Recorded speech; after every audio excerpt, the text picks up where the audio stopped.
Hi, this is Eric from Cafe Watercolor.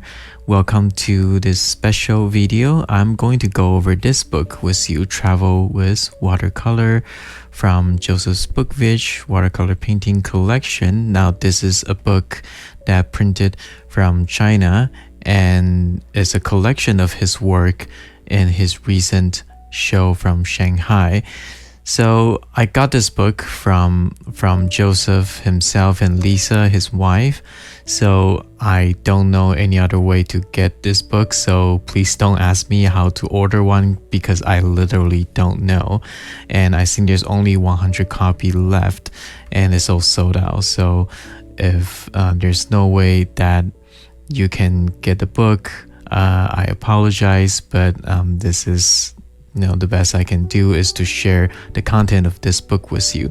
So without further ado, let's open up this book so we can enjoy his work together. So very beautiful cover. This Z cutout, just very, very cool. All right, so that's the book. Travel with Watercolor. And let's open it up. To Eric with many thanks, Joseph's signature. So just to make sure that this book is for me, of course I purchased it. So this is not a gift, I did purchase it, but his works are just simply amazing, always an inspiration. Joseph is the reason I got into watercolor. Before I start painting watercolor, I was mainly working digitally as a video game artist. And before that, I paint mainly in oil and acrylic. But when I saw Joseph's work, I just really captivated by them, especially some of his rainy scenery, which we'll go over that later. But he's the reason I started to get into painting.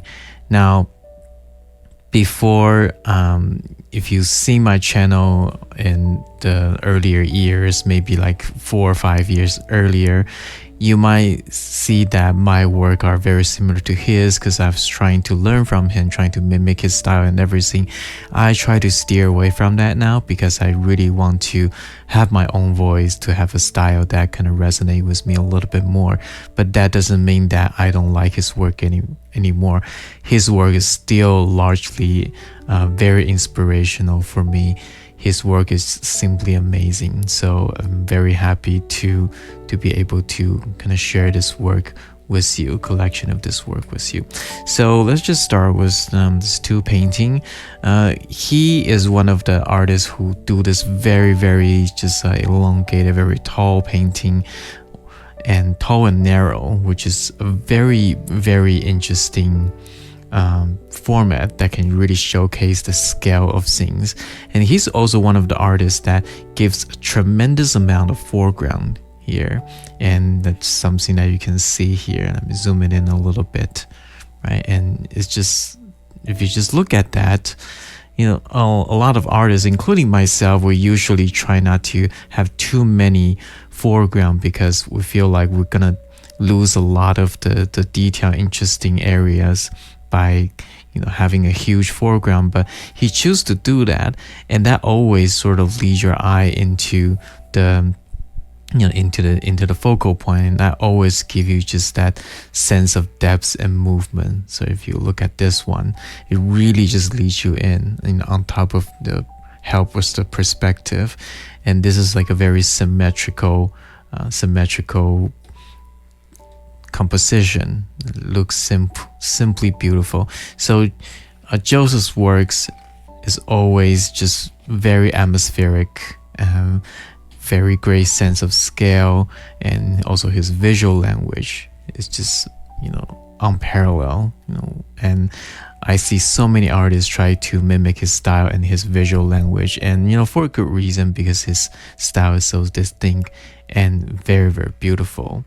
But again, like I said, I try to start to avoid doing anything too similar. But still, every time I study his painting, there's always something I can learn from him.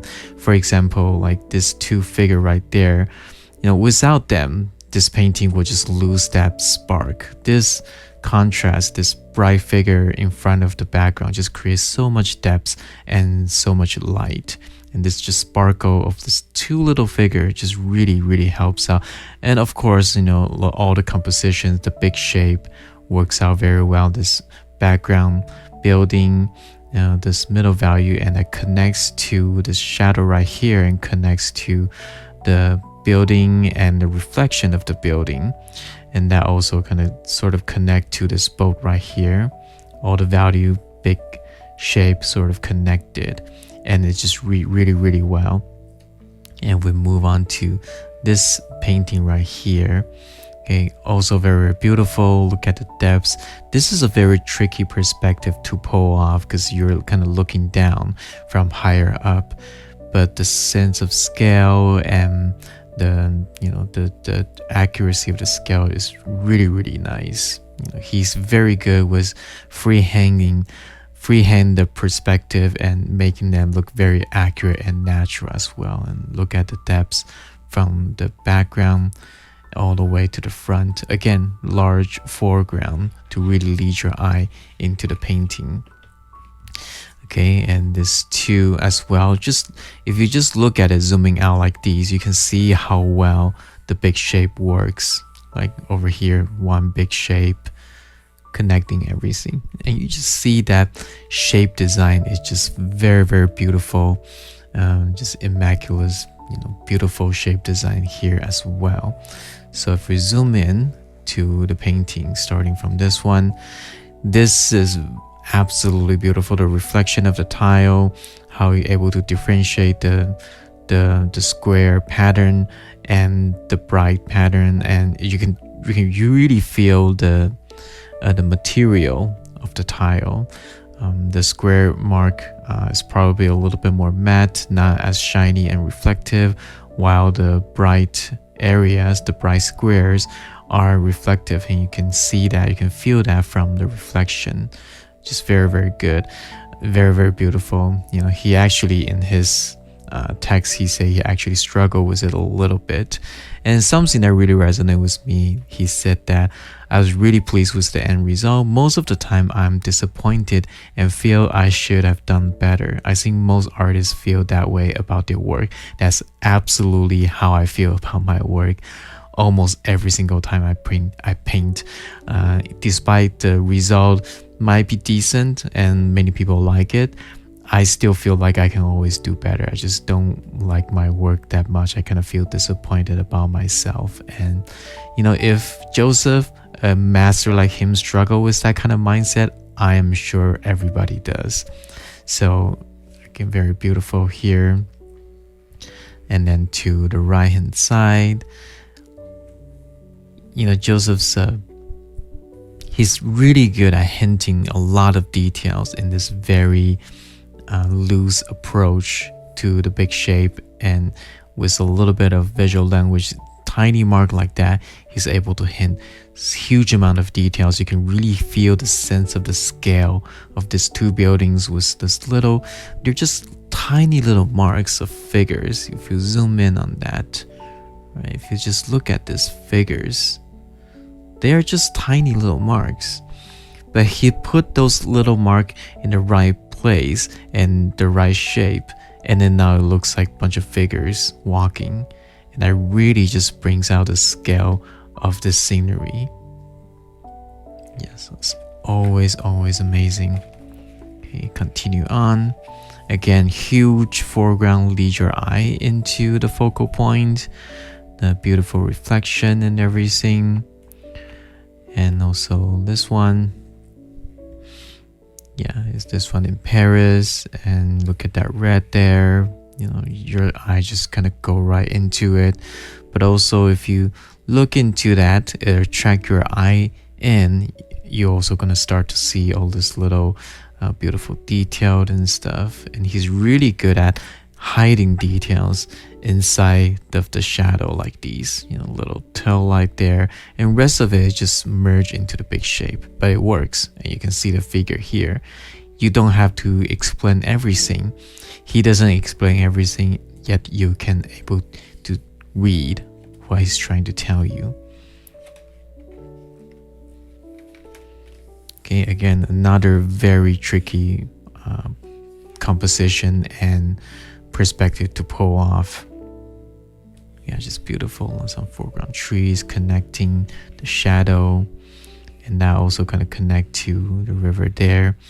You can usually see his work has like really great contrast with like light and the dark, and they organize the light and dark shape very well. This is a very beautiful one. This is in Shanghai, I believe, a small town in Shanghai, and the bridge and the reflection of the bridge make this beautiful circle. It feels so iconic in a way that he's creating like an icon in the painting. Yeah, very beautiful. And again, something that we always learn from Joseph is that merge the shape, connecting the shape, like the dark side of the boat merge with the reflection. Things like that. Connecting the shape, something that I learned from Joseph over and over again. Same thing here. Big shape, connect to the building in the back, and that leads to the building shape in the left. And look at all the cabs. Beautiful visual language. And he always mentioned that he's the one who do those bright windshield. So funny enough, I try to avoid doing bright windshield because I don't want to feel like, yeah, you're copying Joseph. But sometimes, windshields are very bright, especially when it's reflecting the sky and stuff. So yeah, thanks Joseph for taking that one. This is a very beautiful one, and look at that shadow just leads your eye down, and those cerulean blues are just so well done, so beautiful, and it really jumps out, but it also fits in the scene very well. So this beautiful shadow leads your eye down here to the focal area, which is the, I don't want to say focal area, but the area with people in it. So people doing picnic, and there's some, customer there, and then down to the reflection. Okay, again, just beautiful kind of composition here. Very, very beautiful. Okay, great work after another. Okay, this doesn't feel like a rainy day, but he's doing the reflection, nevertheless, and still beautiful. And he does this kind of sunset color very well. And yeah, I believe this is a quite a big painting, but yeah, again, very, very well done. Just look at this shape. Okay, if you zoom it out, this is just one big shape, but it connects it, and you can read the details from all these little suggestions and visual languages. And this one is just absolutely gorgeous. He really showed that sense of scale. Okay, if we zoom in on it a little bit, all these little dots, let me see if I can zoom in as much as I can. Yeah, see all these little dots? Those are cars, right? You can tell those are cars because all the buildings and stuff around it. Okay, I feel like I can really just go in and just look at it and just make up the detail from all this shape, connected shape. You can feel the detail in there. He doesn't need to paint out everything, right? He often said, indicate, don't state, and that's exactly what he means. He just paints the big shape, and your mind, finish the painting, and that's often much more interesting than painting out everything for people to see it. So that's why this just beautiful atmospheric painting was a huge epic scale. And I love the composition. One row leads to here, and also that river also leads to the same place. So we seemingly have two different shape, but it all leads to the same place. And this huge river is like a nice visual break from all the busyness here. It's absolutely beautiful. Okay, some of his farm scene, something he does very often. Yeah, beautiful piece, and this Paris, also very beautiful. Look at how simple he made the building, and with the awning and stuff. And again, you feel like you've seen his work, so many times, very quite often. And you start to see a lot of painters trying to mimic his style, but it's always great to just go back to the original artists who kind of make up all this visual language and visual styles. Okay, Spain, the beach. Okay, he's able to paint those sparkling water, very beautiful. And just like take a look at how loose this figure is, and yet it works. So absolutely incredible. Yeah, another one from Paris. Yeah, a lot of his photos, a lot of his paintings, he's doing it live. He's doing it plein air, and he has a lot of beautiful plein air painting, which is amazing. I'm really bad at plein air. I don't have nearly enough time to practice those. Look at that beautiful clouds. Feels like it's raining in the distance, and again, it's able to suggest that sparkling water in the distance. All these little cows, and I noticed that he liked to do a lot of almost diagonal slanted landscape there. That really sells the movement. If you have horizontal line, vertical lines everywhere, it just feel very static, very still. And sometimes you do want that, but Joseph really liked to introduce a sense of movement and and dynamic. Yeah, just look at that beautiful atmosphere. Okay, continue on. This is Venice.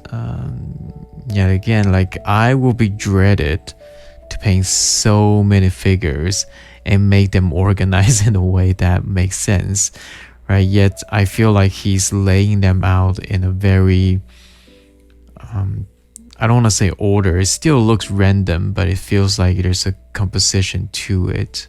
It kind of leads your eyes into the distance again, along with all the boats and stuff. So yeah, whenever I look at huge scenery like these, I will always crop because I don't want to deal with scene that big, but he's able to do that, with so masterfully. And this is a beautiful painting for figures and farmers, workers doing haystack and stuff. Yeah, he's able to create all this wonderful texture that just suggests the haystack and everything. Wonderful. Okay, did I skip a page? No. Okay. Yeah, beautiful water and boat, and again, that sense of kind of diagonal movement. Even the figure, it's not standing upright like that. It feels like there's like a little bit of curve to it, right? Introduce more movement. This is a beautiful one. Like every shape, everything in like a darker area connects and has this red tint to it, while the stuff outside looks nice and bright. You're really able to introduce the sense of depth. Okay. I was gonna say this is like, England, but no, this is actually China. It's Shanghai.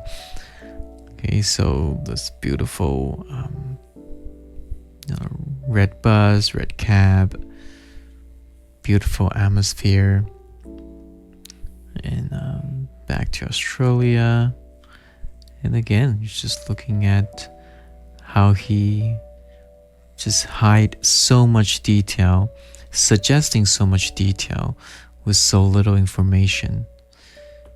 Just masterfully done. Beautiful atmosphere. This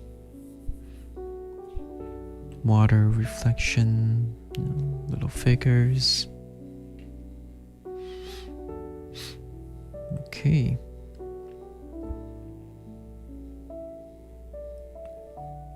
Two people fishing again, big foreground. Lead your eye into it.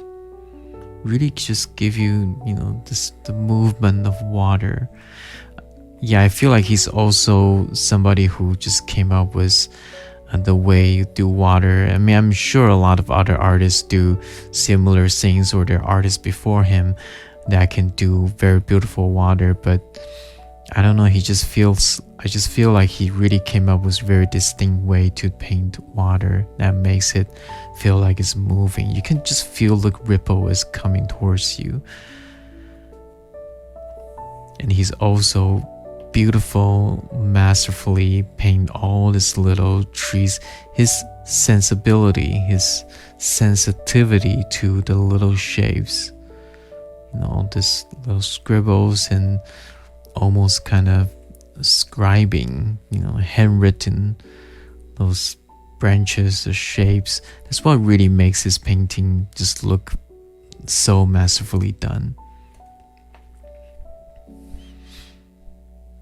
Okay, this is a huge painting, I think.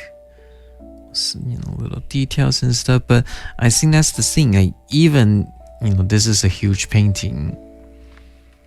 Yeah, look at that, 56 by 76 centimeter. This is a huge painting, but even with a huge painting, he's not shy away from making it simple. He only focuses the detail here, but the sky is very simple, and even the foreground is very simple, right? Sometimes I fear that this is too empty, so I will add some more stuff here and there, but that actually kind of start to break the sense of scale and break that cleanness of watercolor. He really know how to just leave things not painted, or just leave things to the minimum, and that really create that impact of complexity and simplicity.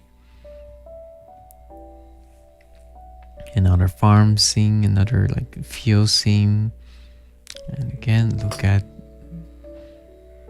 that atmosphere, right? Looking at his work really want me to paint like him again. It's just like his work is so good. It really attract people to want to paint like him. But I know I'm trying to resist as much as I can. But yeah, again, I can still learn from just looking at his work. At Rome, and this beautiful morning, at the lake in China. Very nice. Okay. I think this is a bigger one from the other one that we seen, a couple pages ago. Yeah, this one. Yeah, I think he came back to the studio and made a bigger one, so you can see lots of areas looking a lot more refined. Right? I feel like the plein air always have more energy, but studio work has much more thought out and planned out. You can see a little bit more detail. Stuff is more rendered and distant. And he also, I believe he paint himself in, something he does it for fun, obviously. Very nice. Yep, that's him.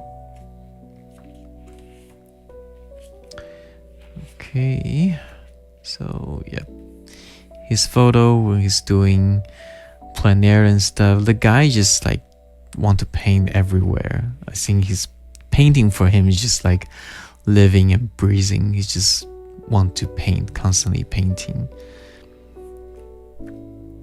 Okay, just huge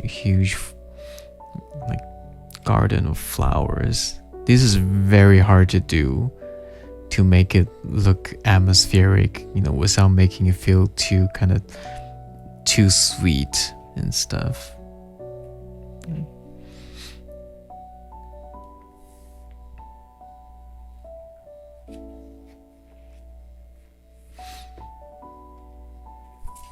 Okay, yeah. Some of it, I'm just not gonna keep repeating myself. You can just enjoy his work. Beautiful fish market. Look at all these textures that he's just really not afraid to make his watercolor look a little bit dirty, but you know, the shape is very nicely designed, so it still feels great. It still feels nice and clean, despite that it's splattering and stuff.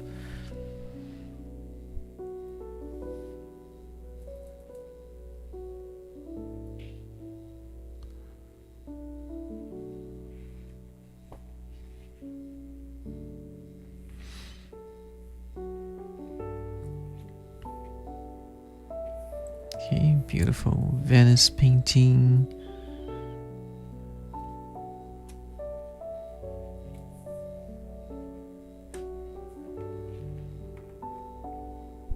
So the photo is a little bit blurry for some reason, but still, like, it reads, so I'm not complaining.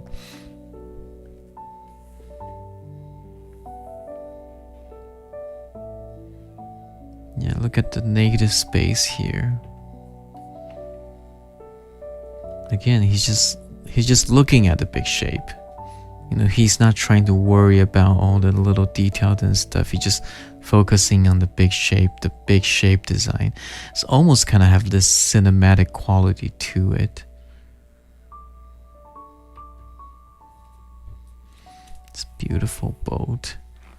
I believe he's an industrial design. You know, when he studied industrial design when he was in college. So I feel like whenever he paints stuff like cars, houses, or the man-made objects, he's really able to capture the form and the structure of them.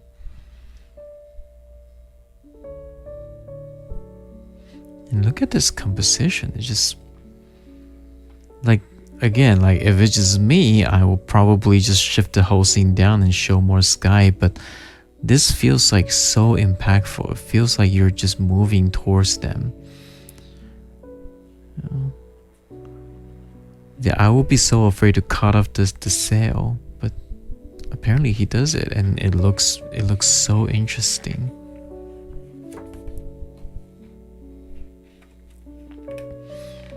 Okay, one of his usual spot for plein air painting. Shipyard.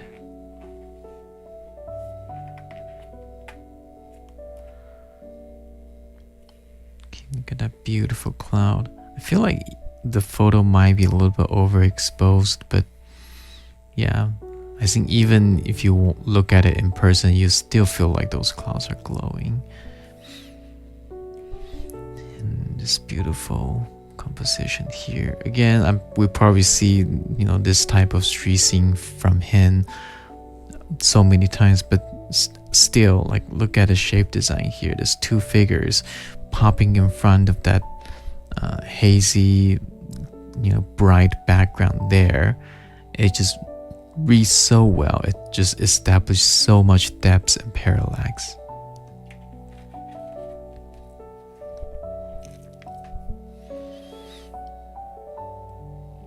Okay, some backlight scene. He's doing plein air in this, you know, in the sunset. This feels a little bit different, this one. Yeah, I almost feel like he's using gouache or something. Just, you know, it feels very opaque. Yeah, but it looks beautiful.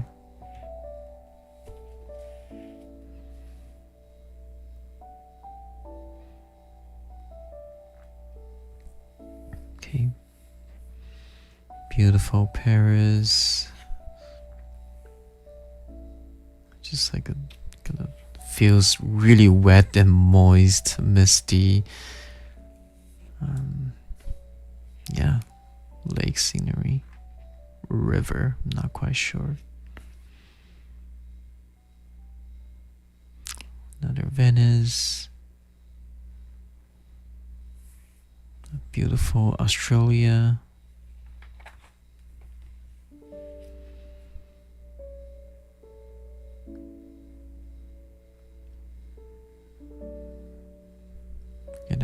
shadow shape connecting big shape.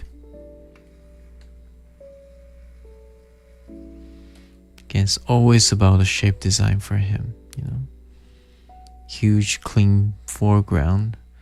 There's a little bit of a figure here, very subtle, but you can see it.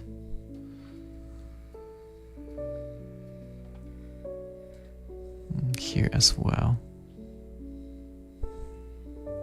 Okay. Yeah, I don't know if I can make it just a little bit brighter to show you, but here, yeah, you can see some of the detail in there. Again, very subtle, yeah, but it just works really, really well. And he's not afraid to cut things off. Like, if, you know, I rarely do something like really that, you know, narrow, but when he does that, I just really feel the, you know, the building scale just looks really nice and tall. Okay, I might need to speed up a little bit, otherwise this video is gonna run too long. But yeah, I want to show every single pages here. Yeah, look at that contrast of that light.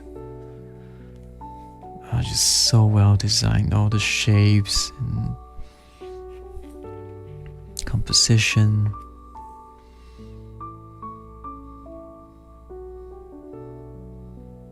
Yeah, he really know how to just kind of grab your attention. You know, when he paints something, you just immediately look into that, and you can see all this distinct shape.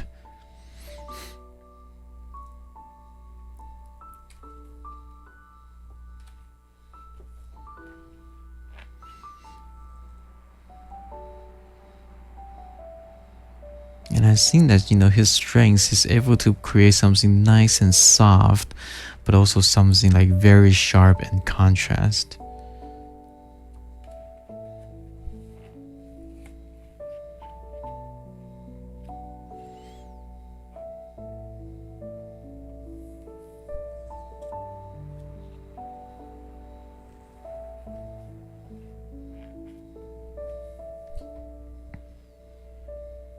Look at the water texture that he's not afraid to put on.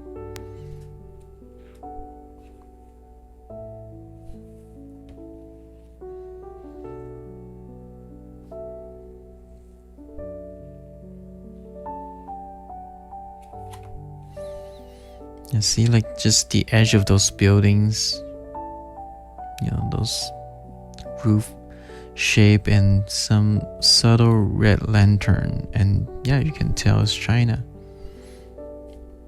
Even though the figure always feels a little bit samey to me, but that's his style. It works for him. This is a beautiful piece, and he actually paint himself in. If you can tell, that's his hairstyle. And look at the gesture of the figure. You can really feel like the gesture and the balance of the figure, and, you know, he's pouring the wine and things like that.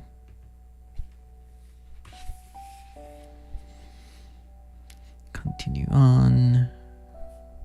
More plein air, more Paris.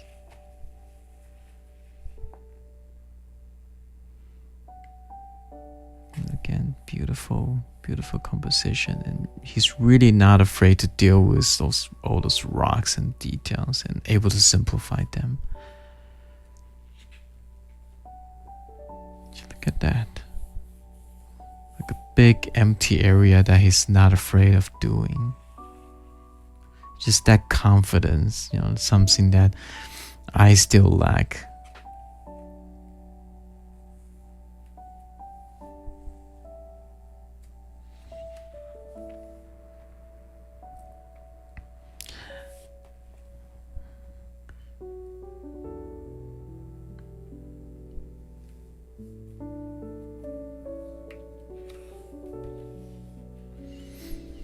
Okay, some of the beach scenery, very nice, all those figures and stuff. Yeah, this is a beautiful one. Look at how he paint the wet sand, you know, with reflection and stuff. You can really feel that shininess, that wetness of the beach.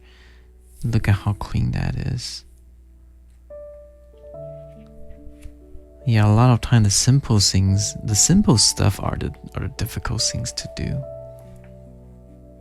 And again, large foreground, this is like half of the painting, but he's just not afraid of doing that.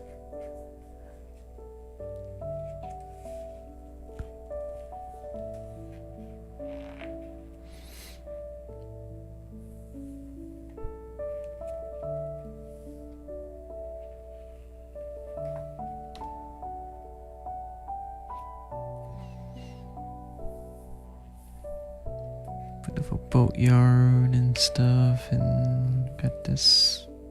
Yeah, this is also a huge painting. Yeah, look at all the subtle details here in the West Street.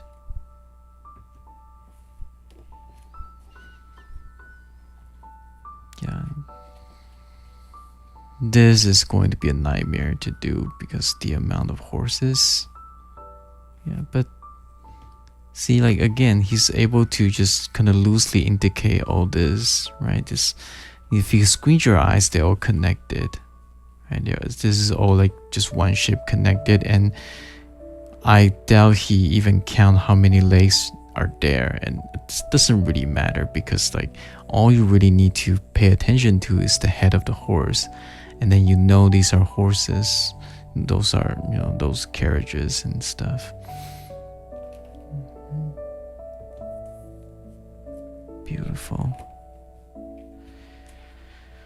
Okay, to the horse section. He paints a lot of horses, and yeah, and again, he always focuses on the head, the upper body of the horse. The leg, he usually just let them loose because it gives you the sense that the horse are moving.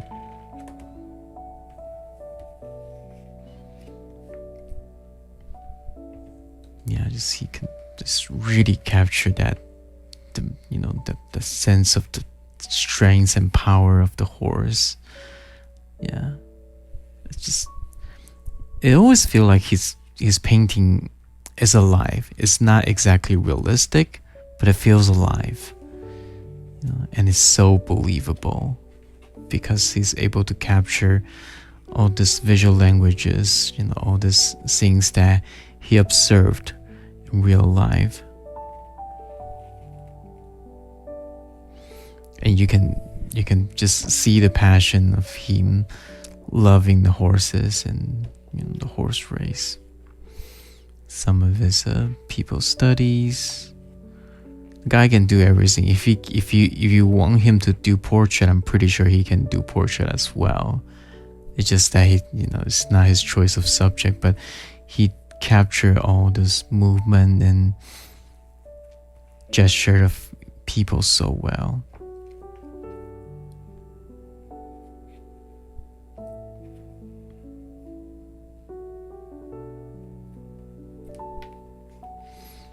Some of his sketches, like I said, like for him, drawing, sketching is just, it's just living and breathing for him. Like he'll always, if I'm sure he still take photo and stuff, but I think if you give him a choice, he'd rather sketch. He'd rather just capture the moment with his hand and his eyes, rather than let the camera, enjoy that pleasure. Yeah, he'll just go to a cafe and places and do sketching and stuff.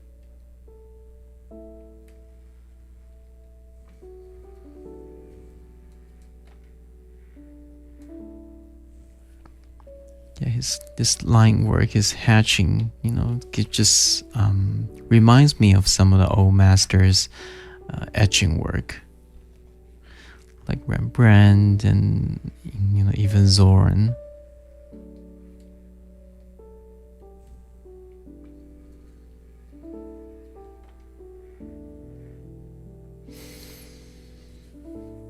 Yeah, just see how loose that is, and he's able to capture the movement and stuff. I think that the artist at his caliber, you can feel from his work that he's not trying to prove anything to you. He just simply showing that he loves painting, he loves making art. And you just gotta, you feel like you want to love it just because how well done it is, not because he's trying to do things to please you, if you know what I mean here, right? Some artists, they paint beautiful pictures because that's a popular subject, or people like to see certain things, but he just do it for his own pleasure, and we're just along for the ride. And we always feel like, and from his painting, I always feel like he is just enjoying what he does, and we can't help but love his work, right? Because it's just really beautiful, really shows his passion, shows his confidence, and his unique way to compose images and stuff. So yeah, I am amazed again by all his work. So anyways, this video is long enough, so thank you for joining me for flipping over this book, enjoying Joseph's work. And again, I don't know how to order this book, so please don't leave the comment and ask me how to order it. I would love to help, but I just simply don't know. So this is Eric from Cafe Watercolor. I will see you guys next time.